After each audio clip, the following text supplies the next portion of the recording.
பயணங்கள் பாதைகள் பாதைகள் பாதைகள் பயணங்கள் பயணங்கள்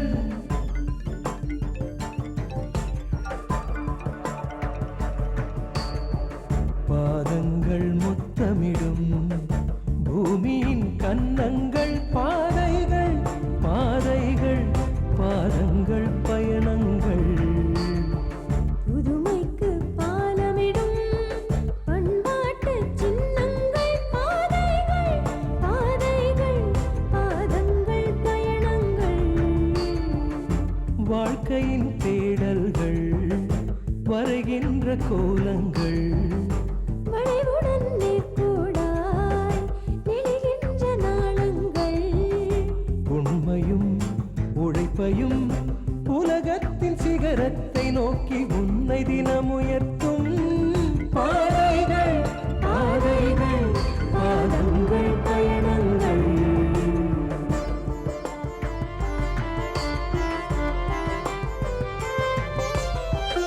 நடப்பதற்கு துணிந்து விட்டார் நந்தி மலையும் நகர்ந்து கொள்ளும் நம்பிக்கைகள் குடைந்தெடுத்தார் குகைக்கு மலைகள் குடையை தூக்கும் தன்னை மிதிக்கும் காலடியை தலைமேலே தாங்கும் பூமி இது விண்ணை கடந்தே வெண்ணிலவில் விந்தைகள் நிகழ்த்திடும் பாதைகள் பாதைகள் பாதங்கள் பயணங்கள் பாதங்கள் முத்தமிடும் பூமியின் கன்னங்கள் பாதைகள் பாதைகள் பாதங்கள் பயணங்கள்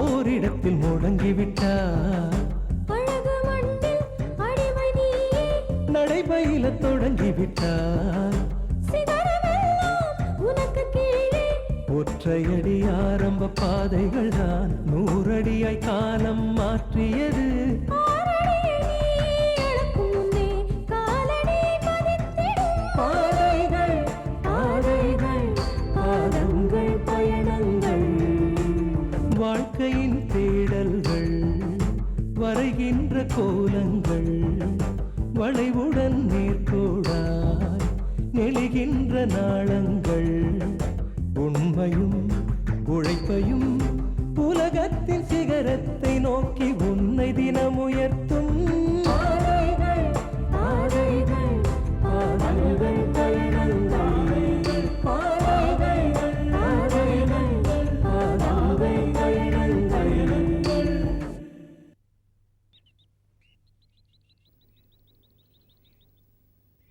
சித்ரா எக்ஸ்பர்ட் சித்ரா இறந்துட்டாளா? என்ன என் சித்ரா இறந்துட்டாளா? நோ நோ இருக்காது. யாரும் என்ன வம்பு பண்றதுக்கு கொடுத்துருக்கான். குடு அதை குடு. இல்ல இல்ல என் சித்ரா செத்துருக்க மாட்டா. நோ யார் ஆறுதல் சொன்னாலும் ஆதரவா இருந்தாலும் சித்ராவோட இழப்பை ஈடு செய்ய முடியாதுன்னு அவன் என் கூட வர மறுத்துட்டான். சரி அவன் வேதனை கொஞ்சம் கொஞ்சமா ஆறட்டுமேன்னு நான் ஊருக்கு திரும்பி வந்துட்டேன். அதுக்கப்புறம் நீங்க அவரை பார்க்கலையா? பார்க்க போனேன். நான் சந்திச்சது பாபு இல்லை, அதிர்ச்சி ஏமாற்றத்தின் தான். நான் யாரை பார்க்கணும்னு இவ்வளவு நாள் துடிச்சு அலைஞ்சிட்டு இருந்தனோ அந்த பாபு இந்த ஊர்ல தான் இருக்கான்ற செய்தியை என் க்ளோஸ் ஃப்ரெண்ட் தினேஷ் சொன்னான். அது மட்டும் இல்லை, பாபு அடிக்கடி சாரதா தேவி காப்பகத்துக்கு போயிட்டு வரதாவும் அதை தினேஷ் பார்த்ததாவும் என்கிட்ட சொன்னான். என்ன சொல்ற மனோஜ்? தாயாவும் தந்தையாவும் நான் வளர்த்த சித்ரா இப்போ உயிரோட இல்லை. ஆனா அவ அடையாளமா அவ பெத்த குழந்தை. அந்த குழந்தைய என் தங்கச்சி நினைவா நான் வளர்த்த ஆளாக்கணும்னு ஆசைப்படுறேன். அந்த குழந்தைய தான் மோகன் காப்பகத்தில் சேர்த்திருக்கணும்னு நான் சந்தேகப்படுறேன். நீ உன் ஹஸ்பண்ட் கிட்ட பேசிப்பாரு. அது உண்மைன்னா அந்த குழந்தைய மீட்டு தயவு செய்து என்கிட்ட ஒப்படைச்சிடு ப்ளீஸ். அது போதும். நான் வரேன்.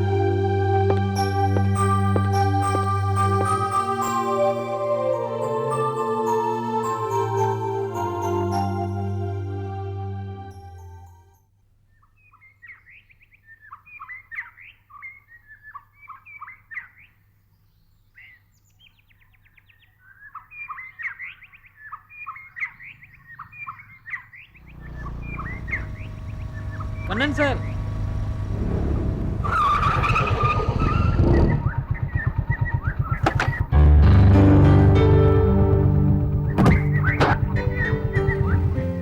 Hello hello. வணக்கம்மா.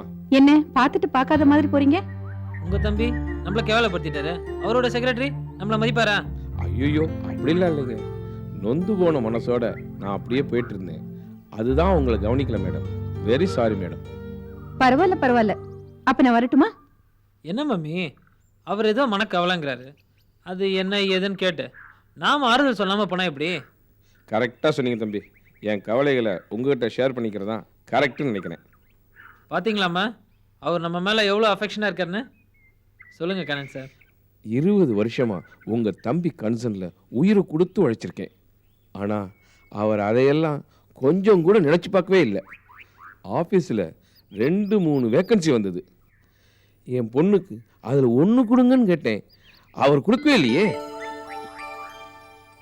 அதை விடுங்க.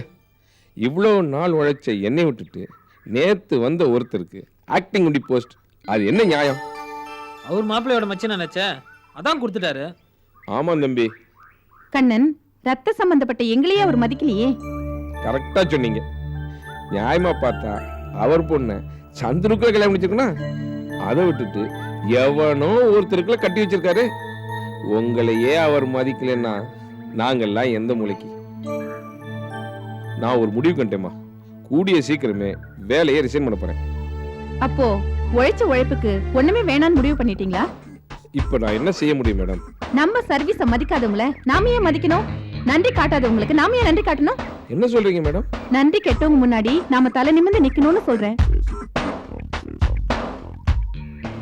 கண்ணன், ஏன் தம்பி விமல்ராஜை விட பெரிய அளவுல ஒரு எக்ஸ்போர்ட் பிசினஸ் ஸ்டார்ட் பண்ண போறோம்.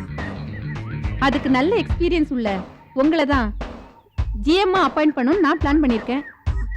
விமல்ராஜால பாதிக்கப்பட்ட உங்களை கை தூக்கி விடணும்னு நான் ஆசைப்படுறேன். மேடம், எப்படி உங்களுக்கு நன்றி செய்யனே தெரியல. ஏன் தம்பி செய்யாததை நான் உங்களுக்கு செய்ய போறேன். நம்பிக்கையோட போங்க. Thanks madam. See you. Okay.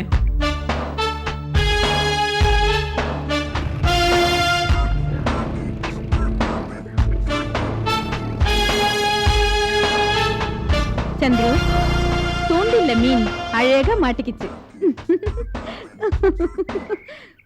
அது சரிம்மா, இருக்கிற பிஸ்னஸை க்ளோஸ் பண்ணிட்டு ஒன்று ஒன்றா விற்று சாப்பிட்டுட்டு இருக்கோம்.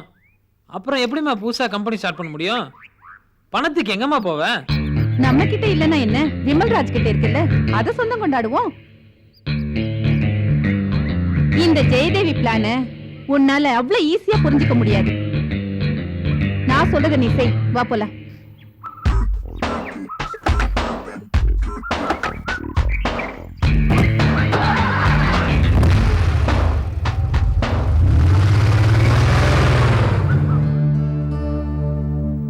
கடவுளே, எனக்கு ஏன் இந்த தண்டனை? நான் யாருக்கும் எந்த துரோகமும் மனசால நினைச்சது கூட கிடையாதே. நான் கோவில்ல பிரார்த்தனை பண்ணும்போது கூட எல்லாம் நல்லா இருக்கணும்னு தானே பிரார்த்தனை பண்ணுவேன். என் குடும்பம் நல்லா இருக்கணும், என் ஃப்ரெண்ட்ஸ் நல்லா இருக்கணும், என் ஸ்டூடெண்ட்ஸ் நல்லா படிக்கணும்னு தானே பிரார்த்தனை பண்ணுவேன். எனக்கு இதை செய்ய அதை செய்யணும். தெய்வமே, நான் எதுவுமே உங்ககிட்ட கேட்டது இல்லையே. அப்படி கேட்காம விட்டதுக்கு தான் என்னை இப்படி பண்ணிட்டியா?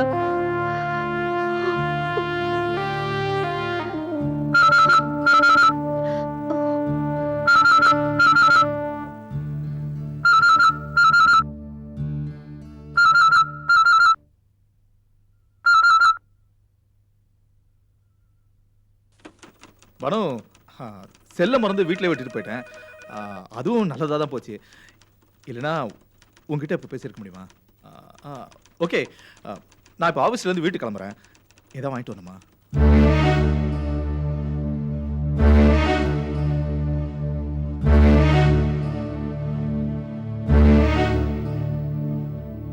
Anything wrong? ஏன் பேச மாட்டேங்கிற?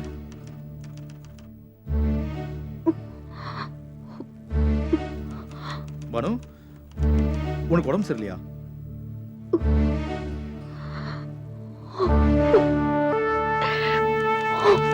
பானு, பானு,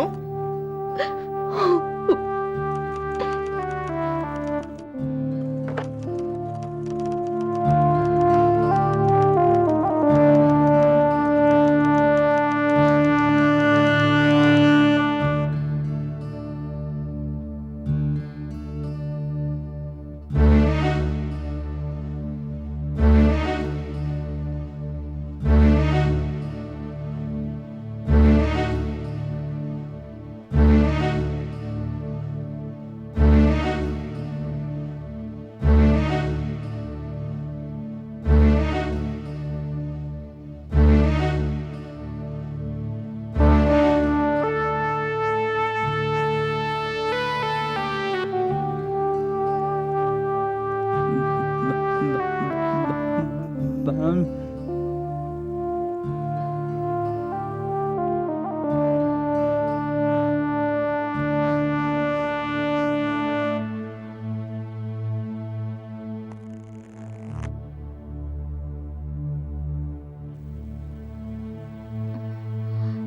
கிளம்பு, நம்ம போறோம், நம்ம வீட்டுக்கு போறோம்.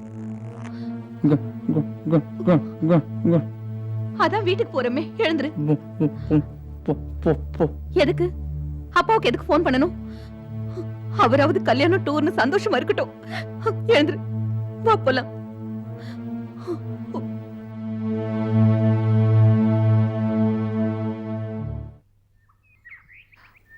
பாத்து மெதுவா வா.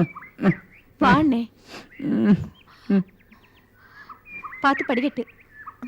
ஆட்டோ பாத்து, கொஞ்சம் இருப்பா. என் கூட வா, சொல்றது கேளு, வா.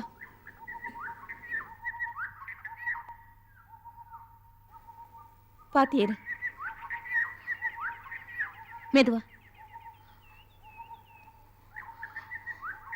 உள்ள போன்னே, சொல்றது கேளு, உள்ள போ. எதிர் வீட்டுல சாவி கொடுத்துட்டு வந்துடுறேன்.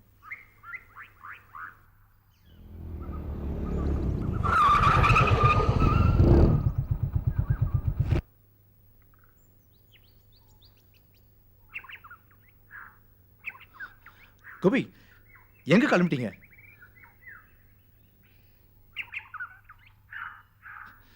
பானு, என்னது?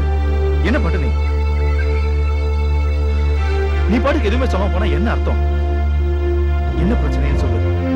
நான் யார்கிட்டயும் பேச விரும்பல, நீங்க வண்டி எடுங்க. இல்ல, என்ன நடந்தது? ஏன் போறேன்னு எனக்கு தெரிஞ்சாகணும். நான் போன் பண்ண பேசிக்கிட்டு இருக்கும்போது போனை கட் பண்ற. இப்ப நேர்லயும் பேச மாட்டேங்கிற. என்ன பைத்தியக்காரன் நினைச்சியா? இங்க பாரு, என்ன நடந்தது? என்ன நடந்தது சொல்லிட்டு போ. என்ன பேச வைக்காத. உனக்கும் எனக்கும் மட்டும் தெரிஞ்சது ஊருக்கெல்லாம் தெரிஞ்சு நாம அசிங்கப்படாம இருக்கணும்னா என்ன பேசாம போக விடு. நீங்க வண்டி எடுங்க, பேசாம இருங்க.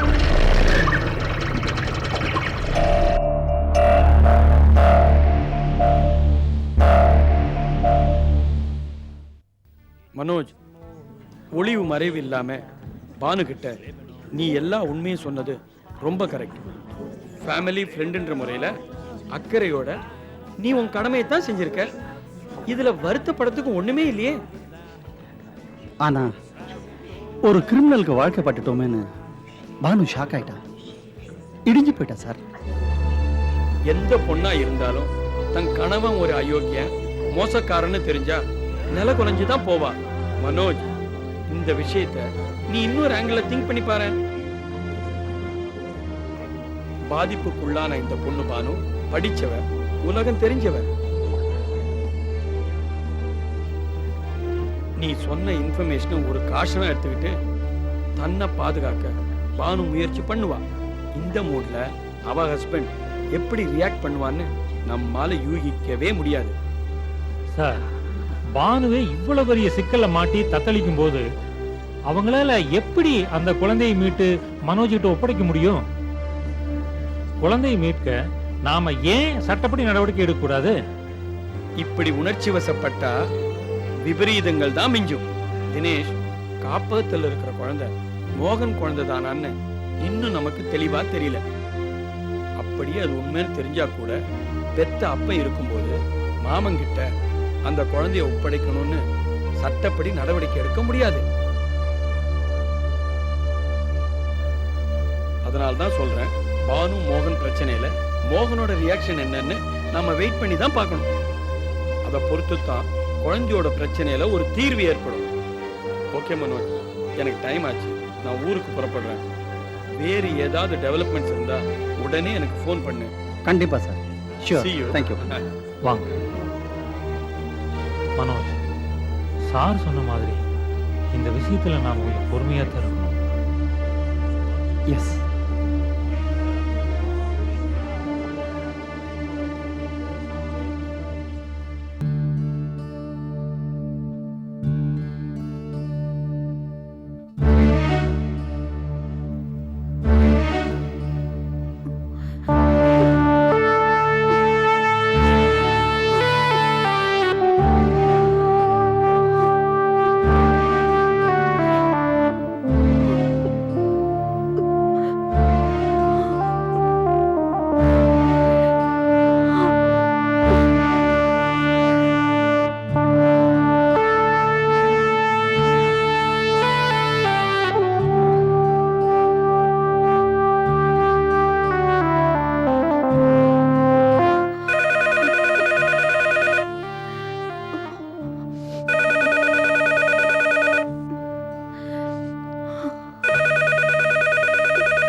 ஹலோ. மனோ, நான் உனக்கு டிஸ்டர்ப் பண்றதா நினைக்க வேண்டாம். மனோ, நான் உங்ககிட்ட மனசு விட்டு பேசணும்.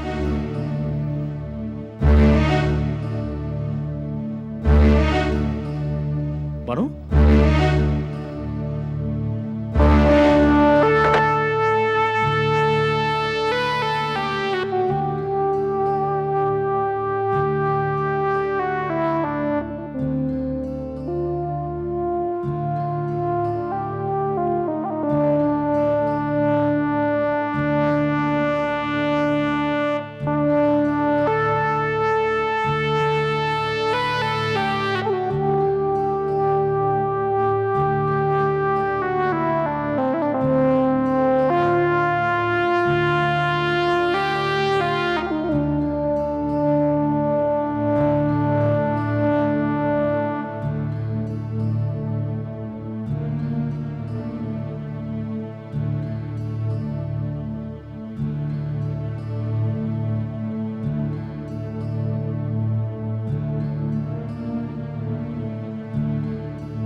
பாதங்கள் முத்தமிடும் பூமியின் கன்னங்கள் பாதைகள் பாதைகள் பாதங்கள் பயணங்கள் புதுமைக்கு பாலமிடும் பண்பாட்டு சின்னங்கள் பாதைகள் பாதைகள் பாதங்கள் பயணங்கள் வாழ்க்கையின் தேடல்கள் வரைகின்ற கோலங்கள் வளைவுடன் நேர்கோடாய் நெளிகின்ற நாளங்கள் உண்மையும் உழைப்பையும் உலகத்தின் சிகரத்தை நோக்கி உன்னை தினம் உயர்த்தும் பாதைகள் பாதைகள் பாதங்கள் பயணங்கள்